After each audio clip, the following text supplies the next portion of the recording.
Claire Morgan sat quietly in the corner of a bustling cafe, her fingers wrapped tightly around her coffee cup, though the liquid inside had long since cooled. Outside, the world glowed with the warm hues of an autumn afternoon, sunlight streaming through the windows and casting a golden glow on the hanging plants around her. Despite the beauty of the day, Claire's heart felt heavy with a familiar weight of dread. It wasn't the cafe nor the weather, it was the date. Another blind date, the fifth one her sister Emily had arranged this year. At 32, Claire had built a life she was proud of.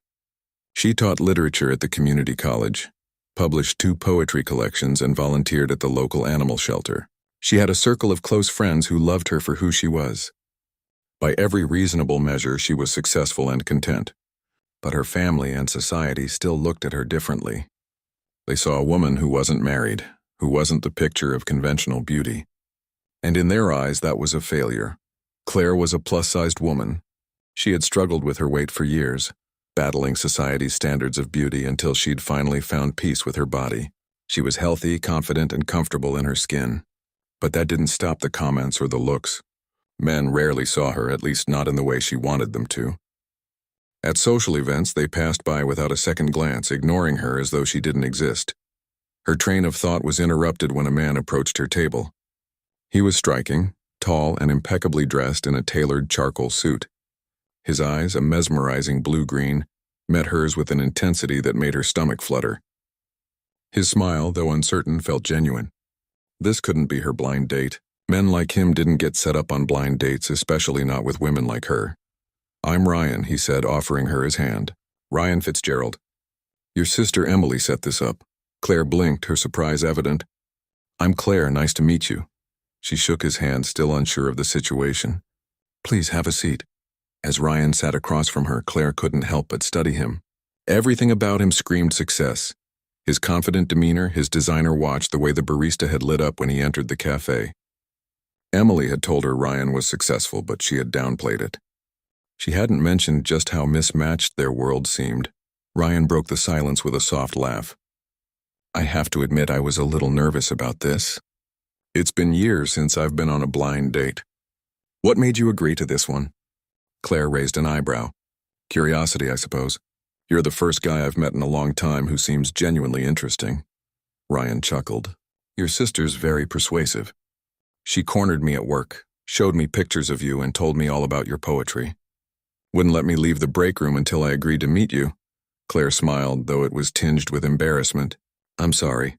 Emily means well, but she's a bit of a force of nature." Ryan waved it off. "No harm done." Claire hesitated, the weight of her usual self-doubt creeping in. "I don't know if I fit into your world, Ryan." Ryan raised an eyebrow. "What do you mean?" Claire leaned forward slightly, her voice quieter but still firm. "Look at you and then look at me. We both know how this works. You're here because my sister guilted you into it, or maybe you're just too polite to say no. Let's skip the small talk and part as friendly strangers." Ryan studied her for a moment, his expression unreadable. "Do you always assume the worst about people's motivations?" Claire swallowed, a little taken aback by the question. "I assume what experience has taught me. I know what I look like. I know what men like you want. Men like me," Ryan repeated slowly. "Successful men? Wealthy men? Or just men in general?" "All of the above," Claire said bitterly. "I know the drill. I've heard all the lines. You're beautiful for your size. Or you'd be perfect if you just lost some weight." Ryan leaned back, his gaze steady. "I'm not sure where this is going, but I don't think it's going the way you expect.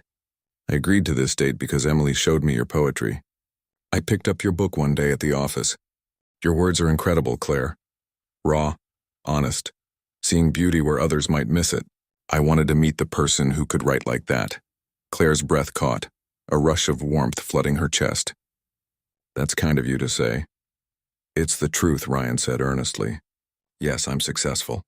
Yes, I've dated women who fit society's ideal, but you want to know something? Those relationships were empty. I'm tired of shallow connections. I want something real, something substantial." Claire looked at him, her defenses wavering just a bit. "That's a nice speech, Ryan, but I've spent years being told I'm not enough. My intelligence, my kindness, my accomplishments, they don't matter because I'm not a size 2. Ryan's expression softened. "You are enough. Exactly as you are. Not because you fit some ideal, but because you're you. Claire stared at him for a long moment, her mind reeling. But how can you believe that? Because I've been hurt too, Ryan said quietly. I've been where you are. I've built walls to protect myself. Dated on the surface because it was easier than risking real connection. But I want something more. I want to take the risk with you. I want to know the real you. Claire blinked, feeling something inside her crack open. Why me? Why someone like me? I've been told my whole life that I'm not enough. Ryan reached across the table, his hand hovering near hers. Because we're both broken in our own ways.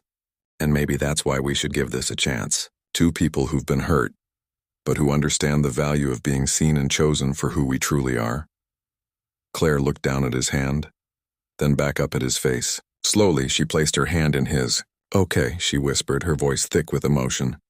Let's start over. Hi, I'm Claire. I teach literature, write poetry, and I'm terrified of being hurt again, but I'm trying to be brave. Ryan smiled, his face lighting up with a warmth that reached his eyes. Hi, Claire, I'm Ryan. I run a tech company, work too much, and I'm equally terrified. But I'm willing to try if you are. The rest of the afternoon passed in a blur. They shared stories, laughed, and for the first time in a long while, Claire felt herself letting go of the wall she'd built around her heart. She could see that Ryan wasn't perfect, but he was genuine, and that, she realized, was more than enough. Their first date turned into a second, then a third. Ryan attended her poetry readings, supporting her in every way. Claire visited his office where his employees admired him. Yet there were challenges. People still whispered when they walked together, assuming she was his assistant or his sister. But Ryan never wavered. He stood by her side, always choosing her, always seeing her for who she truly was. 1 year later, Ryan took Claire back to that same cafe. Sitting in the same booth, he handed her a leather-bound book with a single question written on the last page. Will you continue this story with me forever? Claire's eyes filled with tears as she whispered, Yes. 1,000 times yes. Their wedding was a celebration of love and authenticity. Claire wore a dress that fit her perfectly, a dress that made her feel beautiful without hiding who she was. Ryan's vows promised to always choose her, to help her remember her worth on the days she forgot. Years later, Claire published her third poetry collection, Proving Them Wrong, dedicated to Ryan, who had seen her when she couldn't see herself. She also dedicated it to everyone still learning that they were enough, exactly as they were. And that, Claire thought, was the greatest revolution of all. Not changing who we are, but finding someone who celebrates us just as we are. If this story resonated with you and reminded you of the importance of self-worth and finding love that sees beyond appearances, please don't forget to like, share, and subscribe for more heartwarming stories. Leave a comment below about your own journey to self-love and authenticity. We'd love to hear your thoughts. Thanks for watching.